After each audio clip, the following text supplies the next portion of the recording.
Opa! Fala galera, como é que vocês estão? Meu nome é Jordan William e eu espero que vocês estejam maravilhosamente bem. E gente, hoje o assunto desse vídeo é para eu explicar para vocês como funciona o sistema de poderes de Chainsaw Man. Ou seja, nesse vídeo você verá como funcionam os contratos, quais são as classificações de demônios e várias outras coisas. Então, se você quiser saber tudo acerca desse assunto, fique comigo até o final desse vídeo, pois nele você sairá sabendo de tudo. Porém, antes de começarmos, se você gosta de Chainsaw Man, não se esqueça de se inscrever no canal e também de deixar o seu like. Sério, no Brasil, quando se trata de Chainsaw Man, não tem nenhum canal sem ser esse que fale tão bem dessa obra. Dessa forma, se você já gosta desse mangá, aproveita logo para se inscrever no canal. No entanto, deixando de enrolação e já começando aqui a nossa bagaça, o primeiro ponto que temos que citar para podermos explicar como funcionam os poderes em Chainsaw Man é que a fonte de todo poder sobrenatural na trama vem do medo das pessoas. Sim, do medo.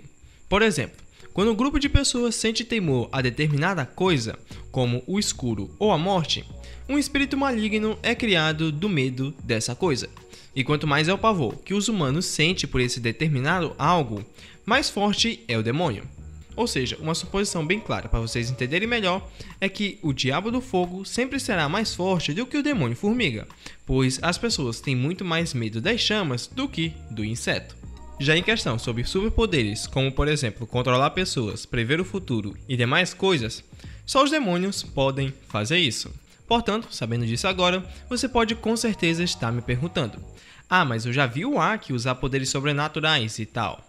E sim, amigo, eu sei, porém calma que eu já chego lá. No mundo de Chainsaw Man, como só os diabos têm superpoderes, é necessário primeiro que os humanos, para adquirirem essas coisas, firmem um contrato com o demônio. Essa negociação com o diabo funciona basicamente com o humano dando algo bem importante de si para o espírito em troca dos poderes do mesmo. Os termos do acordo têm de variar de demônio para demônio. Alguns, por exemplo, como Fox Devil, pedem um pedaço da carne do humano que for usar os seus poderes. Todavia, outros diabos, geralmente os mais poderosos, tendem a pedir coisas bem mais importantes, como por exemplo o próprio olho do seu negociador ou até mesmo a vida de várias pessoas apenas para ele emprestar um pouco do seu poder. E aliás, uma curiosidade bem interessante acerca dos contratos é que se caso os mesmos forem feitos por governantes, as autoridades podem envolver no seu acordo com o diabo a vida dos seus cidadãos. Dois bons exemplos disso é o caso do primeiro-ministro do Japão, que fez um contrato com a Makima, na qual todo dano infligido a ela ia para um japonês aleatório, e também do presidente dos Estados Unidos, que ofereceu um ano de toda a população americana para o demônio das armas, a fim de que ele aniquilasse a Makima. Inclusive, algo também que vale muito a pena ressaltar acerca dos contratos é que os mesmos, para serem realizados, não precisam de nada muito formal. Tipo, não precisa você fazer um ritual, pegar aquela galinha preta, matar, botar na encruzilhada, não precisa de nada disso. O bagulho é simplesmente só na conversa. Por exemplo, tu chega pro demônio e fala para ele que quer usar o seu poder e ele fala o que ele quer em troca. No entanto, deixando esse ponto do contrato de lado e voltando agora a falar sobre os demônios, dentro dessa raça, pode-se assim dizer, dos diabos em Chainsaw Man, existem 4 classificações, sendo elas os possessos ou infernais, dependendo da tradução, os híbridos, os demônios e os primais. Começando pelos possessos, que são os mais fracos dessa raça, os infernais são basicamente demônios que possuíram um corpo humano morto. Os mesmos, por terem habitado nessa forma de vida mais fraca, têm suas forças drasticamente diminuídas em relação a quando ele era um diabo comum. Porém, mesmo os possessos serem bem fracos se formos comparar com os outros demônios, os próprios ainda são bem mais fortes do que os seres humanos normais, visto que os infernais, além de terem uma força física e velocidade mais elevadas do que a das pessoas, os mesmos ainda podem regenerar o seu corpo de qualquer ferimento apenas ingerindo sangue. Outra característica dos possessos é que os mesmos, quando viram infernais, perdem um pouco da sua personalidade demoníaca, já que quando o diabo abriga em um corpo humano, o mesmo acaba aqui mesclando a sua personalidade com a da pessoa que ele habitou. Outra peculiaridade dos possessos é que os mesmos, apesar de terem uma aparência bem parecida com a dos humanos, os próprios são bastante fáceis de serem reconhecidos. pois a maioria tem características no seu corpo que os seus demônios originais tinham. Todavia, deixando de falar dos infernais e partindo agora para os híbridos, galera, ou também carinhosamente chamado de demônios armas, são diabos que se fundiram com seres humanos vivos. Os próprios, em relação de resistência, são praticamente imortais, tendo a sua única fraqueza o seu coração.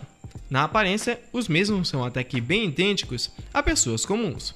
Porém, o diferencial dos híbridos é que eles geralmente ou possuem cordas ou pinos em seus corpos para ativar a sua transformação demoníaca.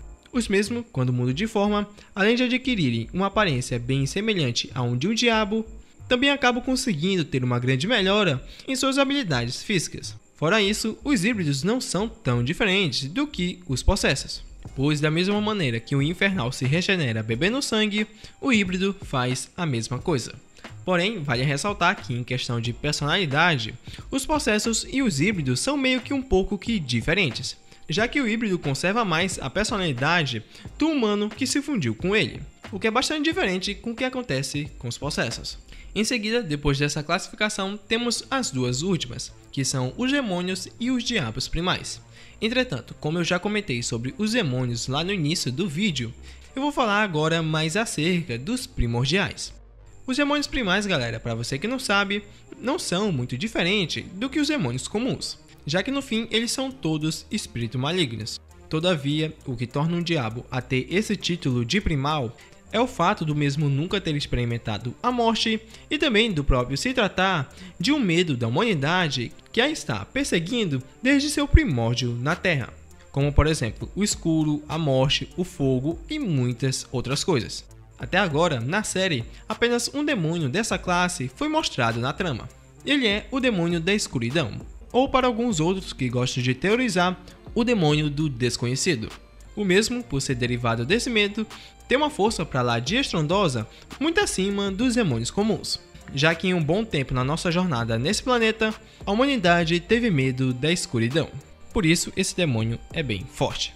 Mas eu não vou explicar muito sobre ele, já que eu quero fazer um vídeo só para esse demônio. Então, se você já curte essa ideia, deixa aí nos comentários. Mas é isso aí, galera. Esse é o nosso vídeo. Eu espero que você tenha gostado e também entendido, claro. Se tem alguma dúvida, deixa aí nos comentários para eu tentar responder você.